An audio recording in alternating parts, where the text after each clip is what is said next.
The swim at Indian Head. At Indian Head, Maryland, are the government proving grounds, where the racket of great guns and splintering of targets are a deterrent to the miscellaneous visitations of picnics. Trouble has been frequently associated with this neighborhood, as it is now suggested in the noisy symbolry of war. In prehistoric days it was the site of an aboriginal town, whose denizens were like other Indians in their love for fight and their willingness to shed blood.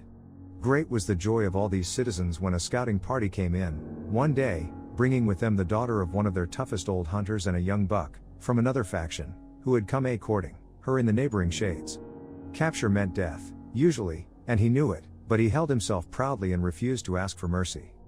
It was resolved that he should die.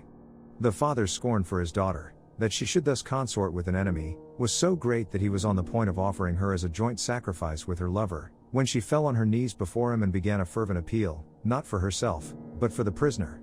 She would do anything to prove her strength, her duty, her obedience, if they would set him free. He had done injury to none. What justice lay in putting him to the torture? Half in earnest, half in humor, the chief answered, "Suppose we were to set him on the farther shore of the Potomac, do you love him well enough to swim to him?" "I do.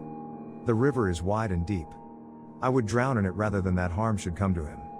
The old chief ordered the captive, still bound, to be taken to a point on the Virginia shore, full 2 miles away, in one of their canoes, and when the boat was on the water he gave the word to the girl, who instantly plunged in and followed it. The chief and the father embarked in another birch, ostensibly to see that the task was honestly fulfilled, really, perhaps, to see that the damsel did not drown. It was a long course, but the maid was not as many of our city misses are, and she reached the bank, tired, but happy, for she had saved her lover and gained him for a husband. The Moaning Sisters. Above Georgetown on the Potomac River are 3 rocks, known as the Three Sisters, not merely because of their resemblance to each other, for they are parts of a submerged reef, but because of a tradition that, more than 100 years ago, a boat in which 3 sisters had gone out for a row was swung against one of these rocks. The day was gusty and the boat was upset. All 3 of the girls were drowned. Either the sisters remain about this perilous spot or the rocks have prescience, at least, those who live near them on the shore hold one view or the other, for they declare that before every death on the river the sisters moan, the sound being heard above the lapping of the waves. It is different from any other sound in nature. Besides, it is an unquestioned fact that more accidents happen here than at any other point on the river. Many are the upsets that have occurred and many are the swimmers who have gone down, the dark forms of the sisters being the last shapes that their water-blurred eyes have seen. It is only before a human life is to be yielded that this low wailing comes from the rocks, and when, on a night in May, 1889, the sound floated shoreward, just as the clock in Georgetown struck 12, good people who were awake sighed and uttered a prayer for the one whose doom was so near at hand. 12 hours later, at noon, a shell came speeding down the Potomac, with a young athlete jauntily pulling at the oars. As he neared the 3 sisters his boat appeared to be caught in an eddy, it swerved suddenly, as if struck, then it upset and the rower sank to his death. A Ride for a Bride? When the story of bloodshed at Bunker Hill reached Bohemia Hall, in Cecil County, Maryland, Albert de Courcy left his brother Ernest to support the dignity of the house and make patriotic speeches, while he went to the front, conscious that Helen Carmichael, his affianced wife, was watching, in pride and sadness, the departure of his company. Letters came and went, as they always do, until rumor came of a sore defeat to the Colonials at Long Island, then the letters ceased. It was a year later when a ragged soldier, who had stopped at the hall for supper, told of Albert's heroism in covering the retreat of Washington. The gallant young officer had been shot, he said, as he attempted to swim the morasses of Gowanus. But this soldier was in error. Albert had been vexatiously bogged on the edge of the creek. While floundering in the mud, a half-dozen sturdy redcoats had lugged him out and he was packed off to the prison ships anchored in the Wallabout.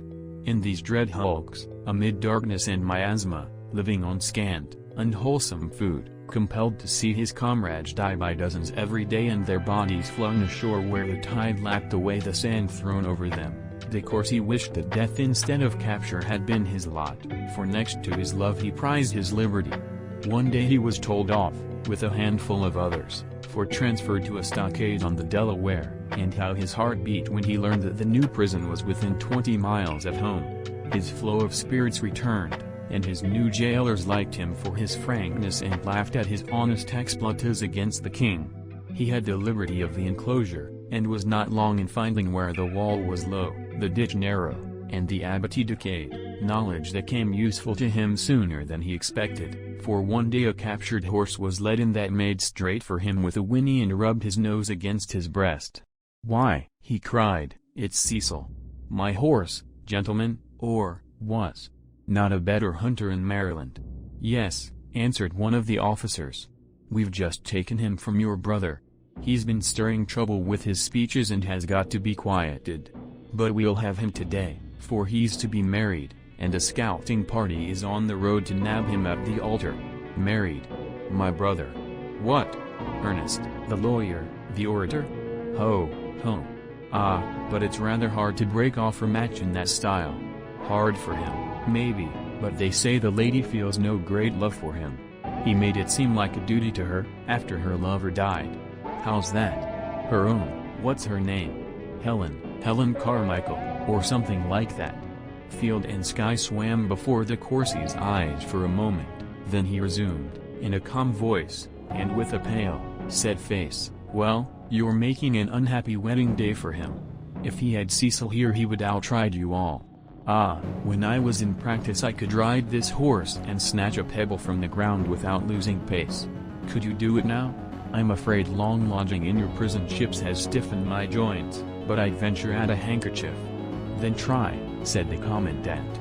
De Courcy mounted into the saddle heavily, crossed the grounds at a canter, and dropped a handkerchief on the grass. Then, taking a few turns for practice, he started at a gallop and swept around like the wind. His seat was so firm, his air so noble, his mastery of the steed so complete, that a cheer of admiration went up. He seemed to fall headlong from the saddle, but was up again in a moment, waving the handkerchief gaily in farewell, for he kept straight on toward the weak place in the wall. A couple of musket balls hummed by his ears. It was neck or nothing now. A tremendous leap. Then a ringing cry told the astonished soldiers that he had reached the road in safety.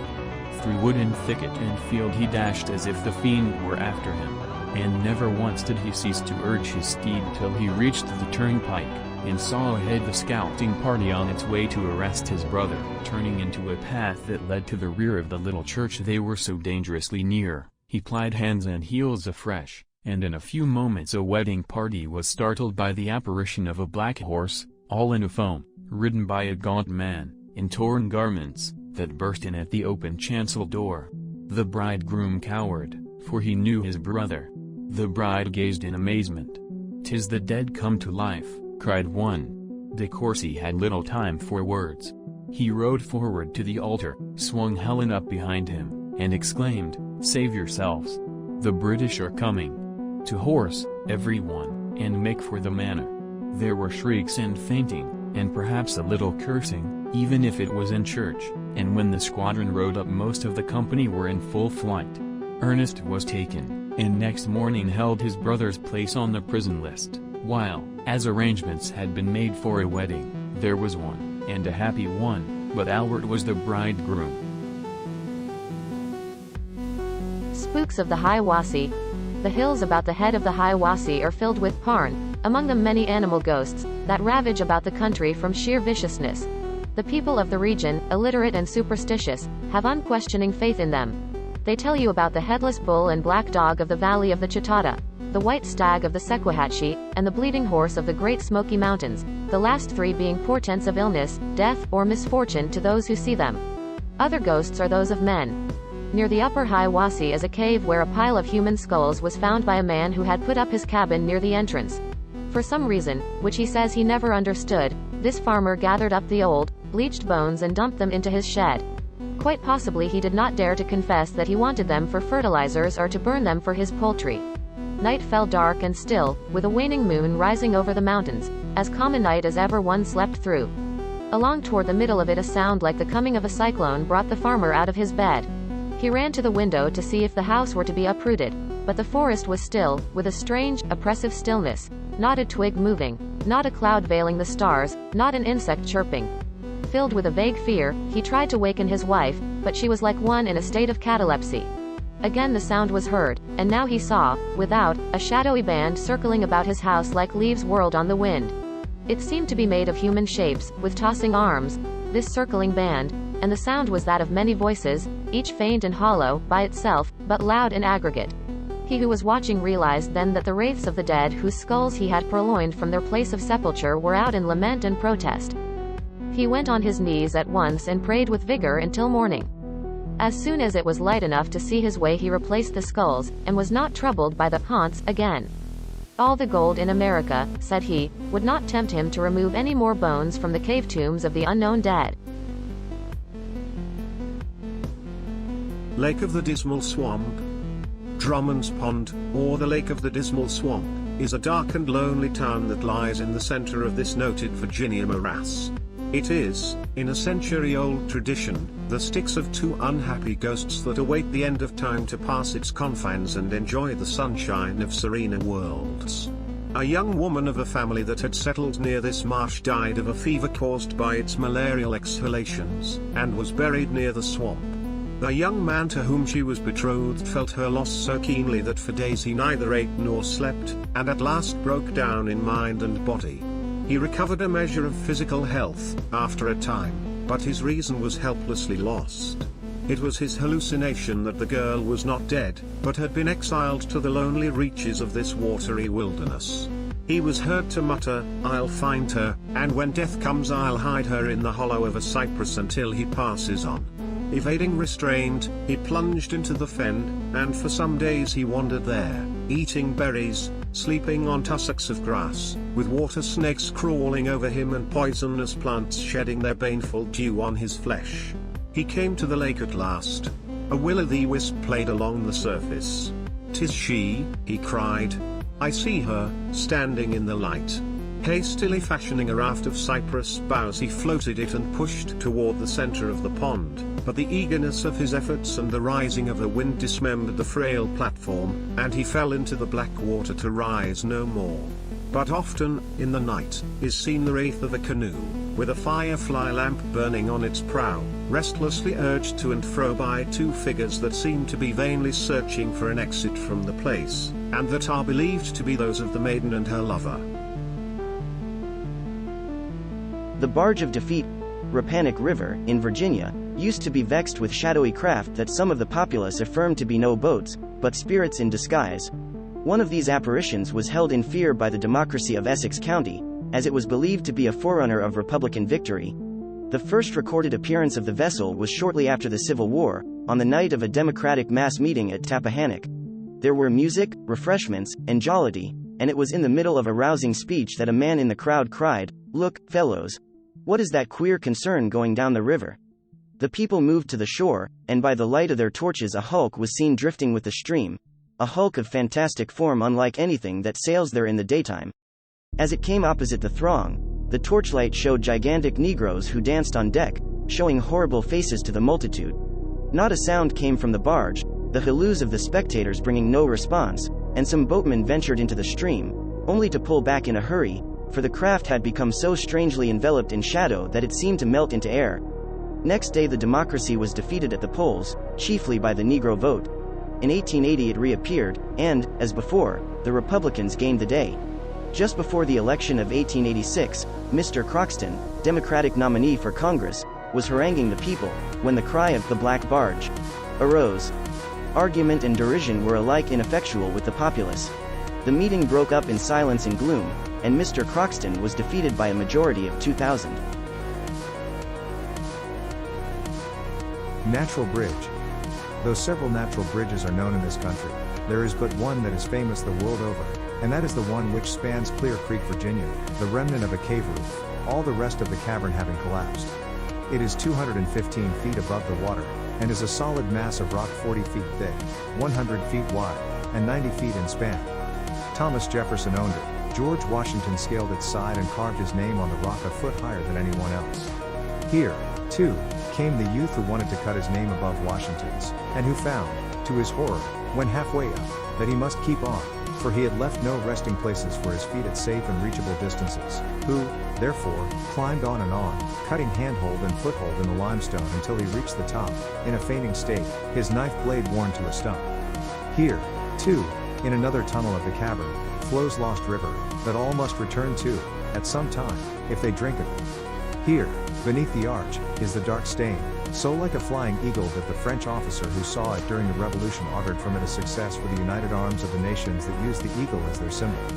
The Mohegans knew this wonder of natural masonry, for to this point they were pursued by a hostile tribe, and on reaching the gulf found themselves on the edge of a precipice that was too steep at that point to descend.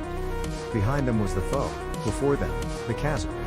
At the suggestion of one of their medicine men they joined in a prayer to the Great Spirit for deliverance, and when again they looked about them, there stood the bridge. Their women were hurried over, then, like so many Hiawassee, they formed across this dizzy highway and gave battle. Encouraged by the knowledge that they had a safe retreat in case of being overmastered, they fought with such heart that the enemy was defeated. And the grateful Mohegans named the place the Bridge of God. Siren of the French Broad. Among the rocks east of Asheville, North Carolina, lives the Lorelei of the French Broad River. This stream, the Celica of the Indians, contains in its upper reaches many pools where the rapid water whirls and deepens, and where the traveler likes to pause in the heats of afternoon and drink and bake.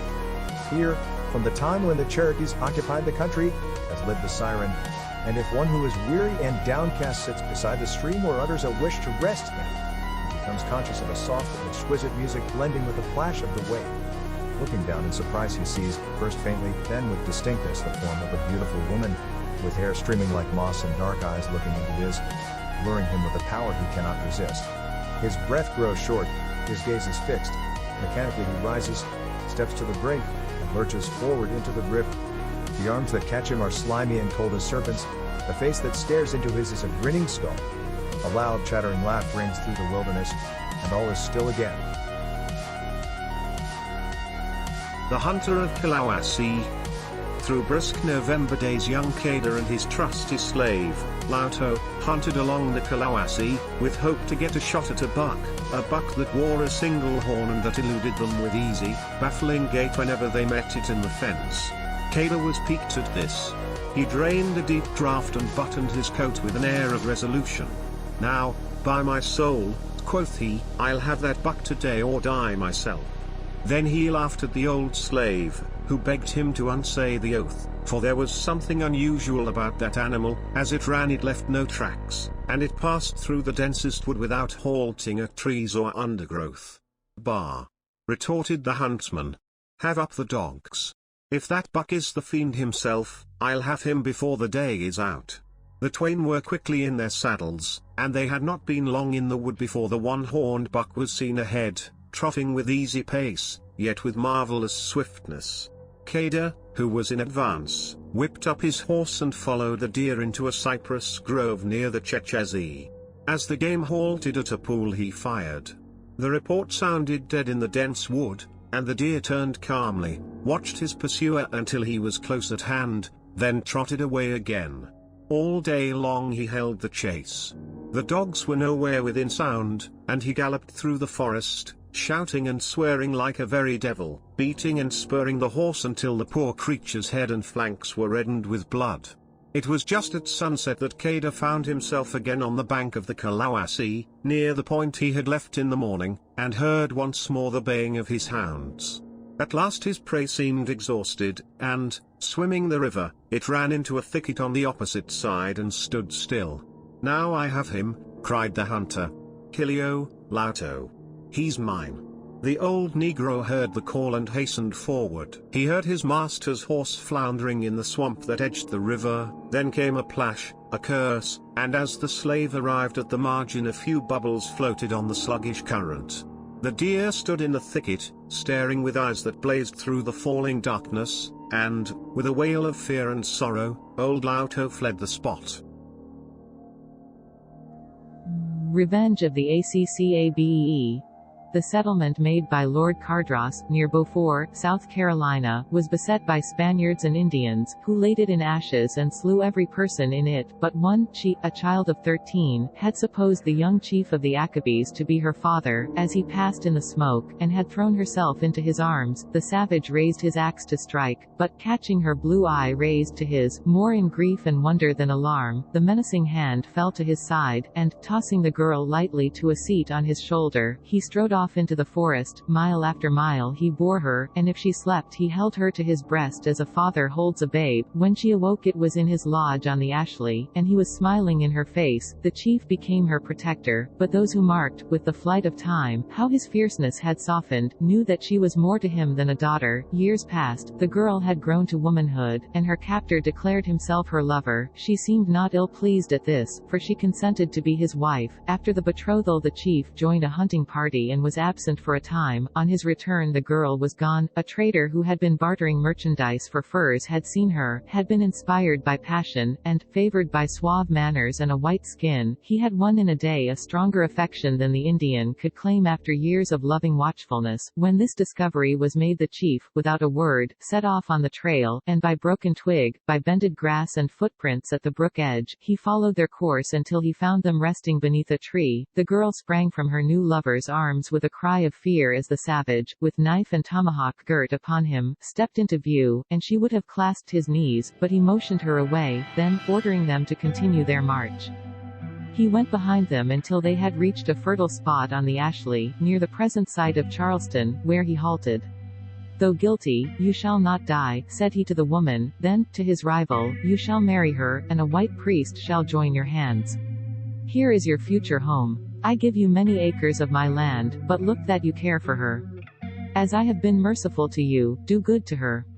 If you treat her ill, I shall not be far away. The twain were married and went to live on the acres that had been so generously ceded to them, and for a time all went well, but the true disposition of the husband, which was sullen and selfish, soon began to disclose itself. Disagreements arose, then quarrels. At last the man struck his wife, and, seizing the deed of the Accabee land and a paper that he had forced her to sign without knowing its contents, he started for the settlements, intending to sell the property and sail for England. On the edge of the village his flight was stayed by a tall form that arose in his path, that of the Indian. I gave you all, said the chief, the woman who should have been my wife, and then my land. This is your thanks. You shall go no farther. With a quick stroke of the axe he cleft the skull of the shrinking wretch, and then, cutting off his scalp, the Indian ran to the cottage where sat the abandoned wife, weeping before the embers of her fire. He roused her by tossing on fresh fuel, but she shrank back in grief and shame when she saw who had come to her.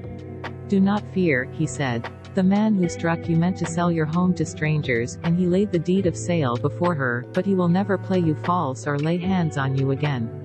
Look, he tossed the dripping scalp upon the paper. Now I leave you forever.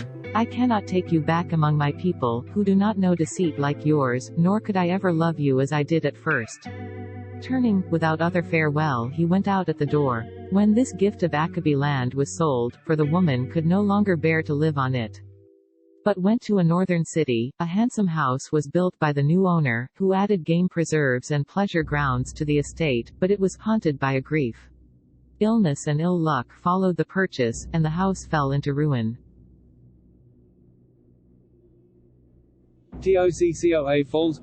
Early in the days of the white occupation of Georgia, a cabin stood not far from the Falls of Toccoa, the Beautiful. Its only occupant was a feeble woman, who found it ill work to get food enough from the wild fruits and scanty clearing near the house, and she had nigh forgotten the taste of meat, for her 2 sons, who were her pride no less than her support, had been killed by savages. She often said that she would gladly die if she could harm the red men back, in return for her suffering, which was not Christian doctrine, but was natural. She was brooding at her fire, one winter evening, in wonder as to how one so weak and old as she could be revenged, when her door was flung open and a number of red men filled her cabin. She hardly changed countenance. She did not rise. You may take my life, she said, for it is useless, now that you have robbed it of all that made it worth living. Hush, said the chief, what does the warrior want with the scalps of women? We war on your men because they kill our game and steal our land. Is it possible that you come to our homes except to kill? We are strangers and have lost our way. You must guide us to the foot of Toccoa and lead us to our friends. I lead you? Never. The chief raised his axe, but the woman did not flinch. There was a pause, in which the iron still hung menacing. Suddenly the dame looked up and said, if you promise to protect me, I will lead you." The promise was given and the band set forth, the aged guide in advance, bending against the storm and clasping her poor rags about her. In the darkest part of the wood, where the roaring of wind and groaning of branches seemed the louder for the booming of waters, she cautioned the band to keep in single file, but to make haste, for the way was far and the gloom was thickening. Bending their heads against the wind they pressed forward, she in advance, suddenly, yet stealthily.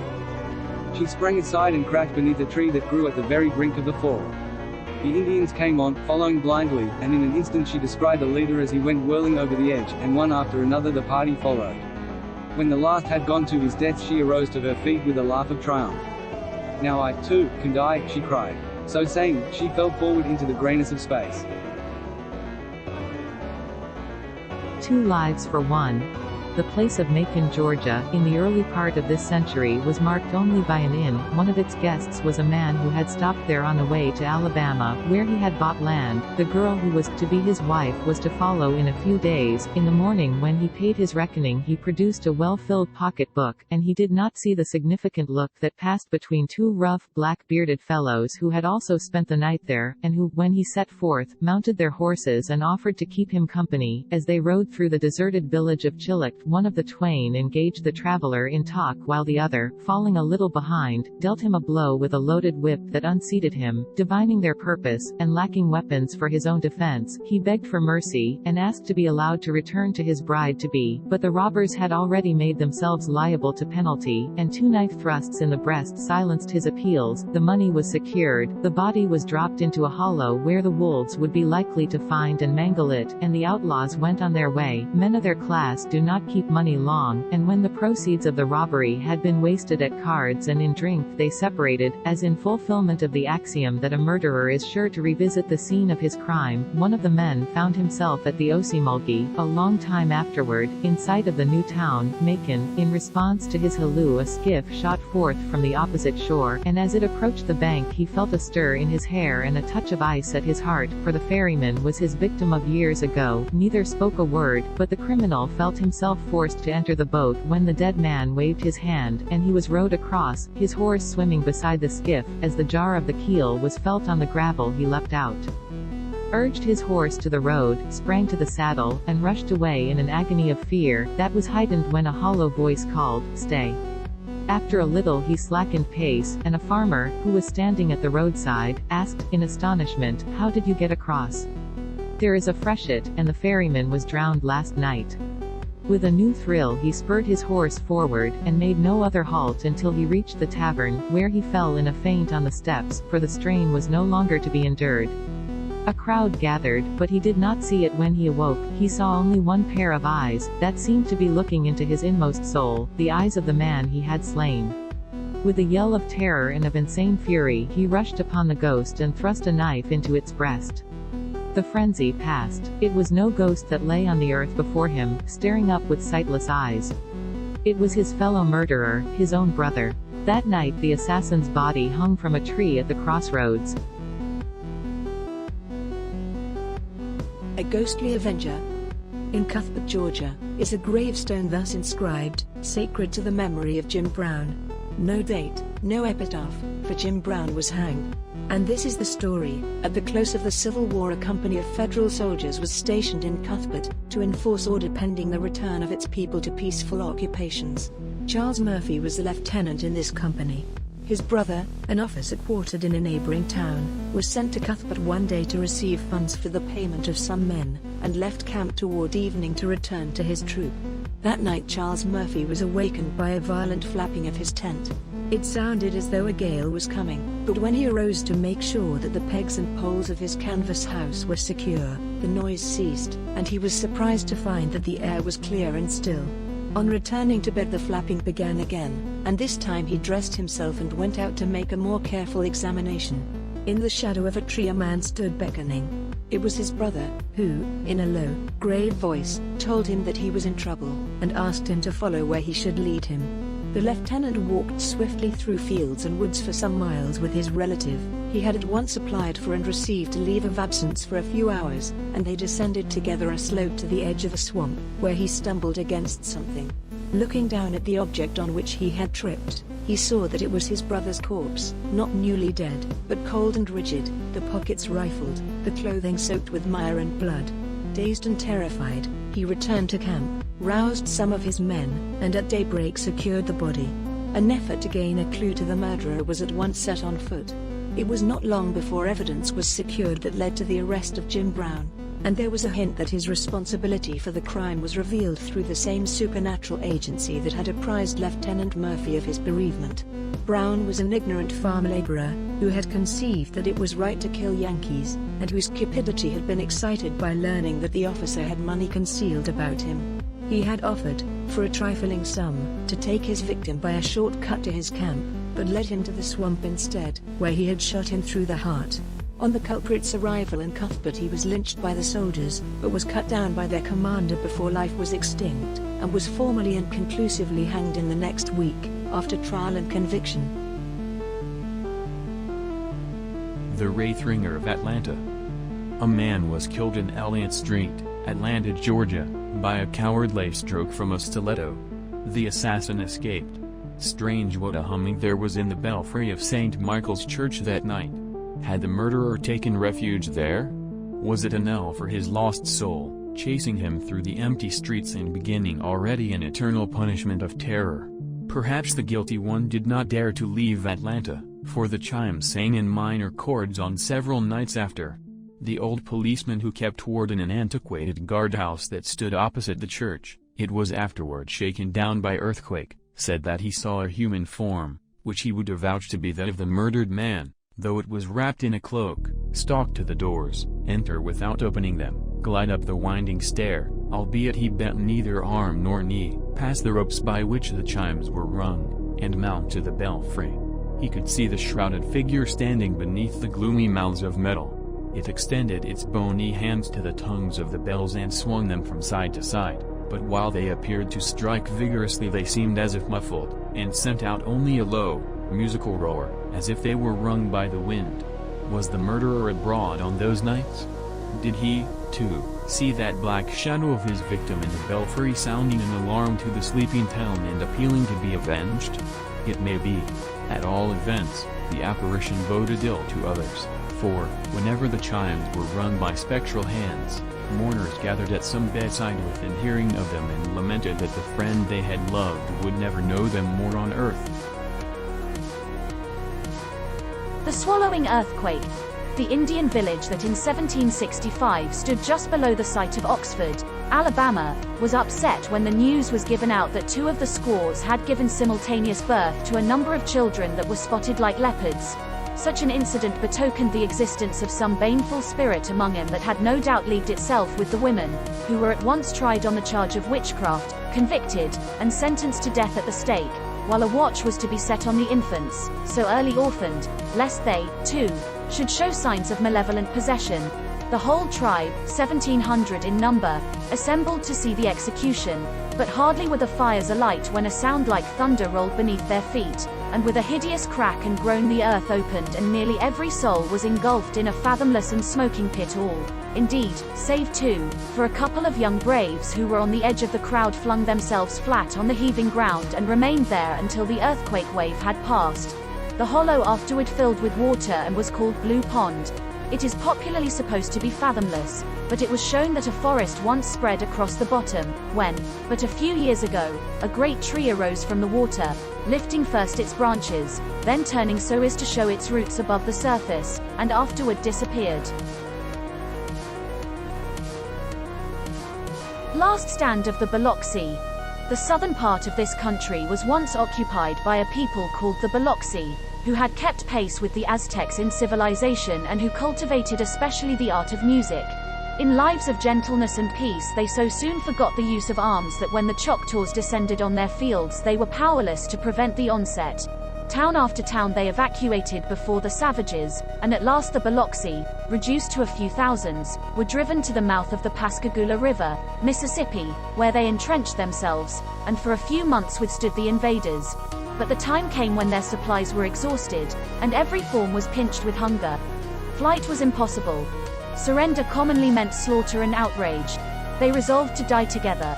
On a fair spring morning the river ward gates of their fort were opened and the survivors of that hapless tribe marched forth, their chief in advance, with resolution on his wasted face, then the soldiers and counselors, the young men, the women and children, and the babes asleep on the empty breasts of their mothers. As they emerged from the walls with slow but steady step, they broke into song, and their assailants, who had retired to their tents for their meal, listened with surprise to the chorus of defiance and rejoicing set up by the starving people. Without pause or swerving they entered the bay and kept their march. Now the waters closed over the chief, then the soldiers. At last only a few voices of women were heard in the chant, and in a few moments all was still. Not one shrank from the sacrifice. And for years after the echo of that death song floated over he waves. Another version of the legend sets forth that the Biloxi believed themselves the children of the sea, and that they worshipped the image of a lovely mermaid with wondrous music. After the Spaniards had come among this gay and gentle people, they compelled them, by tyranny and murder, to accept the religion of the white man, but of course it was only lip service that they rendered at the altar. The Biloxi were awakened one night by the sound of wings and the rising of the river. Going forth they saw the waters of Pascagoula heaped in a quivering mound, and bright on its moonlit crest stood a mermaid that sang to them, "Come to me, children of the sea. Neither bell, book, nor cross shall win you from your queen." Entranced by her song and the potency of her glances, they moved forward until they encircled the hill of waters. Then, with hiss and roar, the river fell back to its level, submerging the whole tribe. The music that haunts the bay, rising through the water when the moon is out, is the sound of their revels in the caves below, dusky tanhouses of a southern Venusberg. An old priest, who was among them at the time of this prodigy, feared that the want of result to his teachings was due to his not being in a perfect state of grace. On his deathbed he declared that if a priest would row to the spot where the music sounded, at midnight on Christmas, and drop a crucifix into the water, he would instantly be swallowed by the waves, but that every soul at the bottom would be redeemed. The souls have never been ransomed. The sacred fire of Nanchez. The Indians of the South, being in contact with the civilized races of Central America, were among the most progressive and honorable of the red men. They were ruled by intelligence rather than force, and something of the respect that Europeans feel for their kingly families made them submit to woman's rule. The valley of Nacoochee, Georgia, indeed, perpetuates in its name one of these princesses of a royal house, for though she ruled a large tribe with wisdom, she was not impervious to the passions of common mortals. The evening star died by her own hand, being disappointed in love affair. Her story is that of Juliet, and she and her lover, united in death, as they could not be in life, are buried beneath a mound in the center of Hiawassee. The Indians of that region had towns built for permanency, and possessed some knowledge of the arts, while in religion their belief and rites were curiously like those of the Persian fire worshippers. It was on the site of the present city in Mississippi which bears their name that the Natchez Indians built their Temple of the Sun. When it was finished, a meteor fell from heaven and kindled the fire on their altar, and from that hour the priests guarded he flame continually, until one night when it was extinguished by mischance. This event was believed to be an omen, and the people so took it to heart that when the white men came, directly after, they had little courage to prosecute a war, and fell back before the conqueror, never to hold their ancient home again. Past Christian. Senor Venero, a Portuguese, having wedded Julia Regalia, a Spaniard in South America, found it needful to his fortunes to leave Montevideo, for a revolution was breeding, and no less needful to his happiness to take his wife with him from that city, for he was old and she was young. But he chose the wrong ship to sail on, for Captain Dane, of the Nightingale, was also young, presentable, and well-schooled, but heartless. On the voyage to New Orleans he not only won the affection of the wife, but slew the husband and flung his body overboard. Vainly the wife tried to repress the risings of remorse, and vainly, too, she urged Dane to seek absolution from her church. She had never loved her husband, and she had loved Dane from the first, but she was not at heart a bad woman and her peace was gone. The captain was disturbed and suspicious. His sailors glanced at him out of the corners of their eyes in a way that he did not like. Had the woman in some unintentional remark betrayed him? Could he conceal his crime, save with a larger one? Past Christian was a village then. On a winter night its people saw a glare in the sky, and hurrying to their doors found a ship burning in the Gulf. Smacks and rowboats put off to the rescue, but hardly were they underway ere the ship disappeared as suddenly as if the sea had swallowed it. As the night was thick the boats returned, but next morning 5 men were encountered on the shore, all that were left of the crew of the Nightingale. Captain Dane was so hospitably received by the people of the district, and seemed to take so great a liking for the place that he resolved to live there. He bought a plantation with a roomy old house upon it and took his fellow survivors there to live, as he hoped, an easy life. That was not to be. Yellow fever struck down all the men but Dane, and one of them in dying, raved to his Negro nurse that Dane had taken all the treasure from the ship and put it into a boat, after serving grog enough to intoxicate all save the trusted ones of the crew, that he and his 4 associates fired the ship and rowed away, leaving an unhappy woman to a horrible fate. Senora Venero was pale but composed when she saw the manner of death she was to die. She brought from her cabin a harp which had been a solace of her husband and herself and began to play and sing an air that some of the listeners remembered. It was an Ave Maria, and the sound of it was so plaintive that even Dane stopped rowing, but he set his teeth when his shoe touched the box of gold at his feet and ordered the men to row on. There was an explosion and the vessel disappeared. On reaching shore, the treasure was buried at the foot of a large oak. This story was repeated by the nurse, but she was ignorant. She had no proofs, so it was not generally believed. Yet there was a perceptible difference in the treatment of Dane by his neighbors, and among the superstitious Negroes it was declared that he had sold himself to the devil. If he had, was it an air from hell that sounded in his ears when he was alone? The Ave Maria of a sinning but repentant woman. The coldness and suspicion were more than he could stand. Besides, who could tell? Evidence might be found against him. He would dig up his treasure and fly the country. It was a year from the night when he had fired his ship. Going out after dark, that none might see him, he stole to the tree and began to dig. Presently a red light grew through the air, and looking up he saw a flaming vessel advancing over the sea. It stopped, and he could see men clambering into a boat at its side. They rowed toward him with such miraculous speed that the ocean seemed to steam with a blue light as they advanced. He stood like a stone, for now he could see the faces of the rowers, and every one was the face of a corpse that had been left on board of that vessel, and had been in the bottom of the sea for the last 12 months. They sprang on shore and rushed upon him. Next morning Dane's body was found beneath the oak with his hands filled with gems and gold. The Underland. When the Chaddies looked into the still depths of Biloxi, Louisiana, they said that the reflection of the sky was the Empyrean of the Underland, whither all good souls were sure to go after death. Their chief, Opolita, having fallen into this bayou, was so long beneath the water that he was dead when his fellows found him, but by working over him for hours, and through resort to prayers and incantations of medicine men, his life returned and he stood on his feet once more. Then he grieved that his friends had brought him back, for he had been at the gates of the Underland, where the air is blithe and balmy, and so nourishing that people live on it, where it is never winter, where the sun shines brightly, but never withers and parches, and where stars dance to the swing of the breezes. There no white man comes to rob the Indian and teach him to do wrong. Gorgeous birds fly through changing skies that borrow the tints of flowers. The fields are spangled with blossoms of red and blue and gold that load each wind with perfume. The grass is as fine as the hair of deer, and the streams are thick with honey. At sunset those who loved each other in life are gathered to their lodges, and raise songs of joy and thankfulness. Their voices are soft and musical, their faces are young again and beam with smiles, and there is no death. It was only the chiefs who heard his story, for, had all the tribe known it, many who were old and ill and weary would have gone to the bayou, and leaped in, to find that restful, happy Underland. Those who had gone before they sometimes tried to see, when the lake was still and dappled with pictures of sunset clouds, but the dead never came back. They kept away from the margin of the water lest they should be called again to a life of toil and sorrow.